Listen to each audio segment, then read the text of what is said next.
Hello विद्यार्थी, जैसा कि मैंने पहले भी आपके लिए वीडियो लेक्चर प्रिपेयर किए हैं LLM 4th semester penology the treatment of offenders subject नामक में। आज भी मेरे द्वारा वीडियो लेक्चर प्रिपेयर किया गया है जो मैं उम्मीद करता हूं कि आपके लिए हितप्रद होगा। देखिए, आज का मेरा video lecture describe the various kinds of punishment before the codified law. आज मेरे द्वारा जो वीडियो लेक्चर तैयार किया गया है आपके हित को ध्यान में रखते हुए, वो इस बात पर है कि पनिशमेंट के प्रकार क्या हुआ करते थे उस समय जबकि अपने यहाँ कोडिफाइड लॉ नहीं था। यानी कि describe the various kinds of punishment. Punishment के प्रकार कितने हैं? एक। दूसरी चीज मैंने यहाँ डिफाइन किया बिफोर द कोडिफाइड लॉ, अर्थात कानून बनने के पहले। अगर हम बात करें काइंड्स ऑफ पनिशमेंट की, तो काइंड्स ऑफ पनिशमेंट को मैंने दो भागों में विभक्त किया है जिससे कि आपको आसानी से समझ में आ सके। नंबर 1 यहाँ, नंबर 2 यहाँ। नंबर 1 बिफोर कोडिफाइड लॉ, यानी कि हमारे यहाँ कानून बना, कानून बनने से पहले काइंड्स ऑफ पनिशमेंट क्या थे वो, और दूसरा आफ्टर कोडिफाइड लॉ, यानी कि कानून बना, कानून बनने के बाद हमारे यहाँ काइंड्स ऑफ पनिशमेंट क्या थे वो। इस तरह मैंने दो भागों में यहाँ पनिशमेंट को विभक्त करने की कोशिश की है जिसको आप आसानी से समझ सकें कि कानून बनने के पहले कितने प्रकार की दंड व्यवस्था थी और कानून बनने के बाद कितने प्रकार की दंड व्यवस्था है। नंबर 1, आज हम बात करेंगे सिर्फ इस पोर्शन पर, यानी कि kinds of punishment before codified law. कानून का निर्माण होने के पहले कितने प्रकार की दंड व्यवस्था हमारे भारतवर्ष में थी, इस बात पर हम आज चर्चा करने वाले हैं।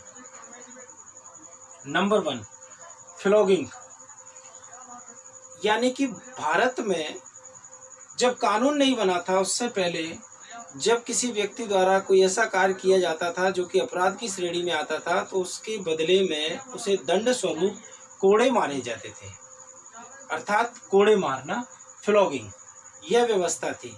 हालांकि यह व्यवस्था आज के वर्तमान परिप्रेक्ष्य में अब कहीं भी नहीं है और इसे निरस्त कर दिया गया है। सेकंड, म्यूटिलेशन, यानी कि अंग विच्छेद करना। म्यूटिलेशन, अंग विच्छेद करना, यानी कि जब किसी व्यक्ति द्वारा कोई अपराध किया जाए तो उसके किसी अंग को उसके शरीर से अलग कर देते थे। अंग विच्छेद करना एक दंड व्यवस्था हुआ करती थी भारत में, जबकि कोई कानून भारत में बना नहीं था। जैसा कि मैंने आपको पहले भी बताया है और आपने LLB में पढ़ा होगा, क्रिमिनोलॉजी पेनोलॉजी नामक सब्जेक्ट में, जिसमें बताया है प्रतिरोधात्मक थ्योरी ऑफ पनिशमेंट के कंसेप्ट में आपने पढ़ा होगा प्रतिरोधात्मक थ्योरी, यानी कि डिटरेंट थ्योरी।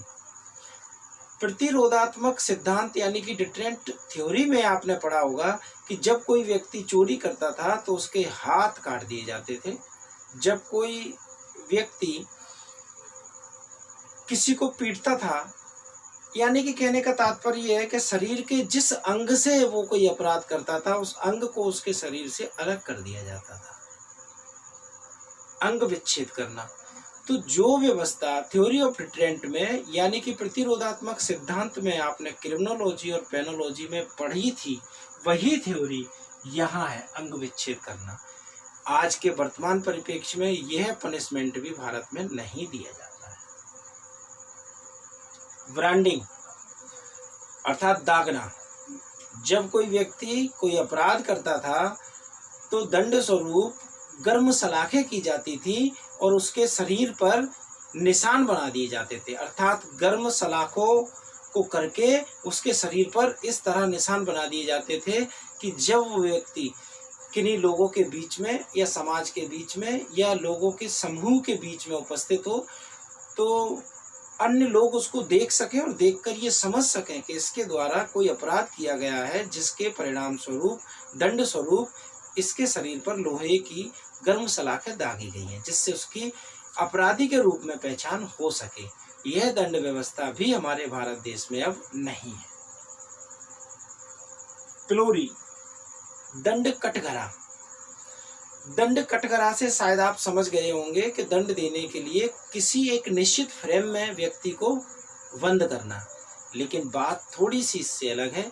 जब कोई व्यक्ति कोई अपराध करता था तो उस व्यक्ति को अपराध करने के बदले दंड स्वरूप एक लोहे की फ्रेम में बांध दिया जाता था।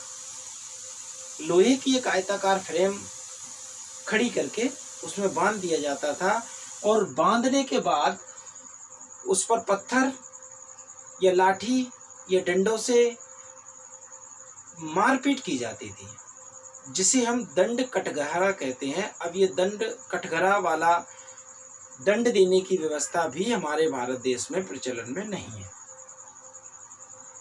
इम्प्राइजनमेंट अर्थात कारावास। मेरे प्रिय विद्यार्थियों, आप सभी जानते हैं भारतवर्ष में आज कारावास की व्यवस्था है, जो आधुनिक समय से पहले भी हुआ करती थी। अर्थात जब रॉयल फैमिलीज हुआ करती थी तब भी रॉयल फैमिलीज के समय राजा अपराधियों को दंड स्वरूप कारावास में भेज दिया करता था, जेल में बंद कर देते थे। जेलों की व्यवस्था उस समय भी थी। तो जो व्यवस्था वर्तमान समय में है वो व्यवस्था पहले भी थी कारावास की। बस फर्क कितना है, थोड़ी सी परिभाषा में परिवर्तन हो गया है। पहले सिर्फ ये कारावास नाम से प्रचलन में शब्द था, अब इस शब्द को थोड़ा सा बदल दिया गया है। सादा कारावास, कठोर कारावास और एकांत कारावास, 3 रूपों में विभक्त कर दिया है। लेकिन कारावास की दंड व्यवस्था आज भी हमारे भारत देश में प्रचलन में है। नेक्स्ट, डेथ पेनल्टी, मृत्यु दंड। डेथ पेनल्टी यानी मृत्यु दंड से तात्पर्य जब किसी व्यक्ति द्वारा कोई ऐसा अपराध किया जाए जो कि रेयर टू रेयर हो, जिसे सुनकर देखकर अंतरात्मा से आवाज निकले कि ऐसे व्यक्ति को तो जान से मार देना चाहिए। जब कोई ऐसा व्यक्ति जो बिल्कुल भी पढ़ा लिखा नहीं है, जिसने कानून बिल्कुल नहीं पढ़ा है, लेकिन वह व्यक्ति भी जब किसी ऐसे अपराध के बारे में सुने तो उसे सुनकर उसकी रूह कँप जाए और उसकी अंतरात्मा से एक आवाज निकले कि ऐसे अपराध करने वाले व्यक्ति को तो जान से मार देना चाहिए। अर्थात वो कानून का ज्ञाता नहीं था, वो नहीं जानता था कि इस अपराध के बदले इसको जान से मारने का प्रोविजन है, लेकिन फिर भी अंतरात्मा से एक आवाज निकली। यानी कि जब रेयर टू रेयर केस हो, जब कोई ऐसा मामला हो, विरलतम बिरला मामला, जिसमें लोगों की रूह कँप जाए, निर्दयता की सारी सीमाएं पार कर दी जाएं, क्रूरता की सारी सीमाएं पार कर दी जाएं, तो अंतरात्मा की आवाज निकले। ऐसी परिस्थितियों में डेथ पेनल्टी यानी कि मृत्यु दंड देने की व्यवस्था है आज भी, और ये पहले भी हुआ करती थी। नेक्स्ट, बैनिशमेंट, देश निकाला।